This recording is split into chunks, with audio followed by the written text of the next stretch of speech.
a Dear Media original podcast. This episode is brought to you by HelloFresh. With HelloFresh, you get farm-fresh, pre-portioned ingredients and seasonal recipes delivered right to your doorstep. So you skip trips to the grocery store and count on HelloFresh to make home cooking really easy and fun and affordable. Delicious dinners are a cinch with HelloFresh's chef-crafted seasonal recipes that come with ingredients that are already pre-portioned, so all you have to do is cook and enjoy. HelloFresh makes it so easy to eat what you love. They customize select meals by swapping proteins or sides or even adding proteins to a veggie dish. And now you can even upgrade to organic chicken or organic beef on select meals, which I really appreciate. HelloFresh knows you're busy, and that's why they take care of sourcing the ingredients for specific recipes. I just got my box yesterday, and I'm so excited because I'm going to make meatloaf, which I don't think I've ever made before. I'm very, very excited. The thing I think is the coolest part is that right now we have so much decision fatigue when it comes to recipes. We have access to more recipes than ever before. And because of that, I don't think we're actually making any of them. So I'm really excited to try something new. My son Oliver, I think, is going to love it. Go to HelloFresh.com/goodinstinct60 and use the code GoodInstinct60 for 60% off plus free shipping. Once again, that's HelloFresh.com/goodinstinct60 and use the code GoodInstinct60 for 60% off plus free shipping. Hi, welcome to Good Instincts. I'm Shira Barlow, but you may know me as the food therapist. Join me every Monday through Friday for bite-sized episodes designed to help you close the gap between where you are right now and where you want to go. This should feel good, like really good. And it will, I promise. Today, I'm going to be answering questions that were submitted to me on Instagram, and it makes me so happy to do this and be helpful and be of service in this way. So let's get into it.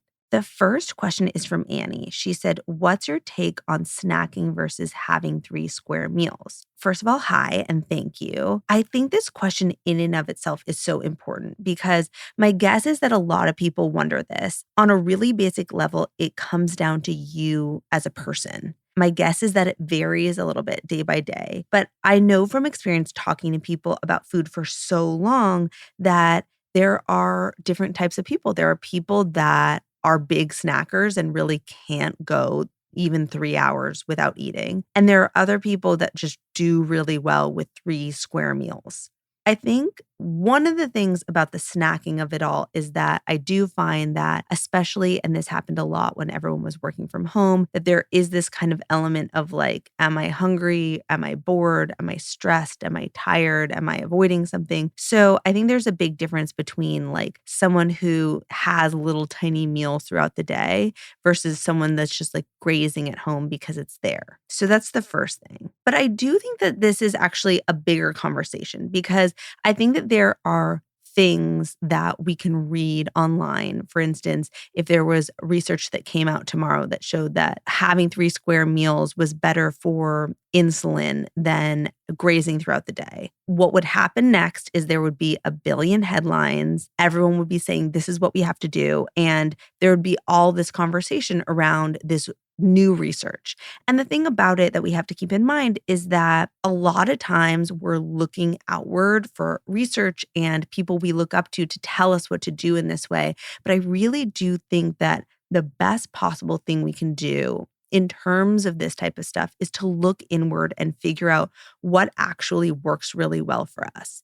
And again, I think part of that is having the self-knowledge piece of knowing I am someone that if I am home and I am feeling unstructured or I am feeling stressed or tired or something, I am going to graze and it is going to come out of not being super hungry and it's coming from something else. But I also think it's really important to know, like, how do you feel? If you are someone that has breakfast in the morning, you're not eating again several hours later, and then several hours later, the last thing you're eating is dinner, and that's really it, then you have that self-knowledge piece of knowing how your body works. And I think for a lot of people, that doesn't work. A lot of people get hungry in between meals, and I think that's totally fine. But I really do think that the muscle worth flexing is looking within and figuring out what works best for you and honing your intuition that way. I think that is incredibly important. And there's another thing that we talked about a couple weeks ago, which was encoding meal memories and how important that is for satiety. So I think, again, if during the workday you are looking at screens, looking at your phone, at your computer while you're eating, there's a chance that you won't feel as satiated as if you were actually paying attention to what you were eating while you're eating it. So I guess my answer to you is I would look for those questions within and figure out what feels really good to you and go based off that. And then being really honest with yourself if you are being really intentional and thoughtful while you're eating those things. The second question is from Amy. She said, I stopped drinking coffee for Lent and I miss having a warm drink I love. Any tips? So there are some things that I'm obsessed with. There's one thing which I've talked about here on before, but if I love it, I'm going to repeat it. The saffron latte from the Fullest. It is so special. It has dehydrated coconut water, so it gives it this light touch of sweetness without any actual sugar. And I basically do 8 ounces of water and then I'll put in a splash of cashew milk.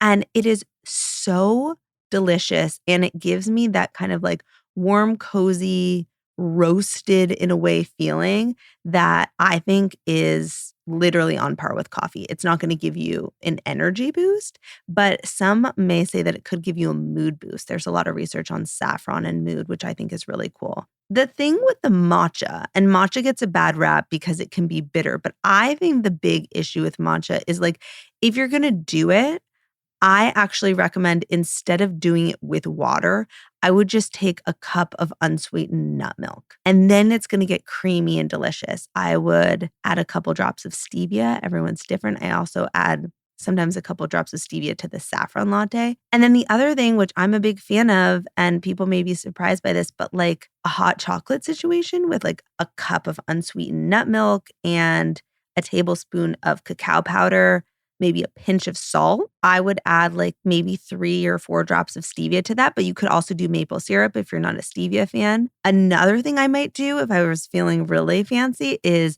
1 to 2 drops of peppermint extract. That's really special and you get kind of a chocolate mint situation. So I think that those could be really fun.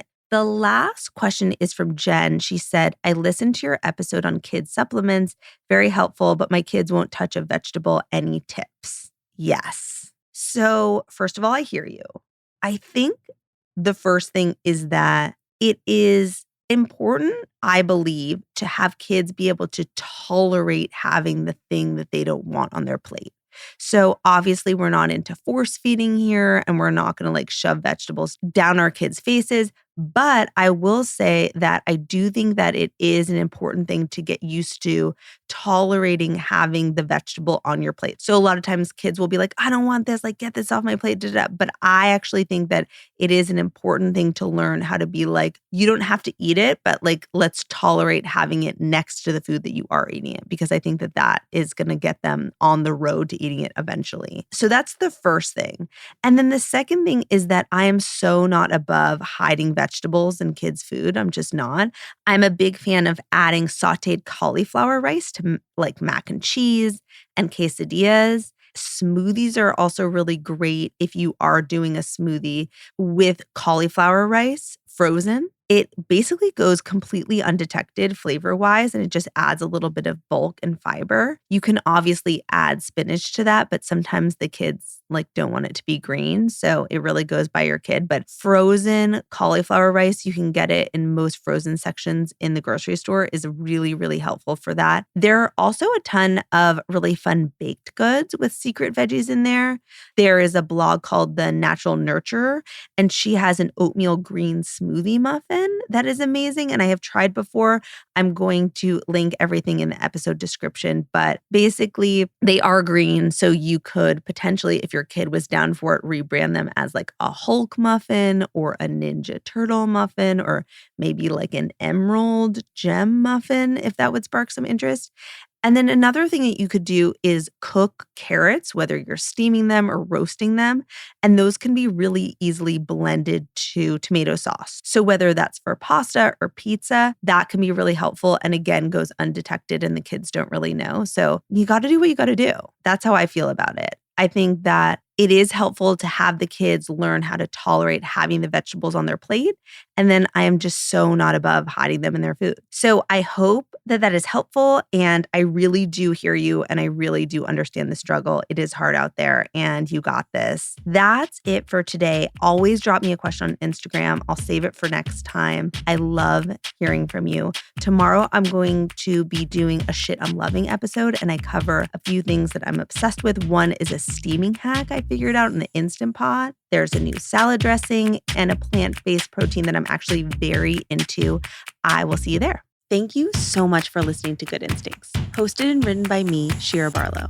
You can find me on Instagram at Shira_RD. Good Instincts is a Dear Media daily. This episode is brought to you by HelloFresh. With HelloFresh, you get farm fresh, pre-portioned ingredients and seasonal recipes delivered right to your doorstep. So you skip trips to the grocery store and count on HelloFresh to make home cooking really easy and fun and affordable. Delicious dinners are a cinch with HelloFresh's chef-crafted seasonal recipes that come with ingredients that are already pre-portioned. So all you have to do is cook and enjoy. HelloFresh makes it so easy to eat what you love. They customize select meals by swapping proteins or sides or even adding proteins to a veggie dish. And now you can even upgrade to organic chicken or organic beef on select meals, which I really appreciate. HelloFresh knows you're busy, and that's why they take care of sourcing the ingredients for specific recipes. I just got my box yesterday, and I'm so excited because I'm going to make meatloaf, which I don't think I've ever made before. I'm very, very excited. The thing I think is the coolest part is that right now we have so much decision fatigue when it comes to recipes. We have access to more recipes than ever before. And because of that, I don't think we're actually making any of them. So I'm really excited to try something new. My son Oliver, I think, is going to love it. Go to HelloFresh.com/goodinstinct60 and use the code GoodInstinct60 for 60% off plus free shipping. Once again, that's HelloFresh.com/goodinstinct60 and use the code GoodInstinct60 for 60% off plus free shipping.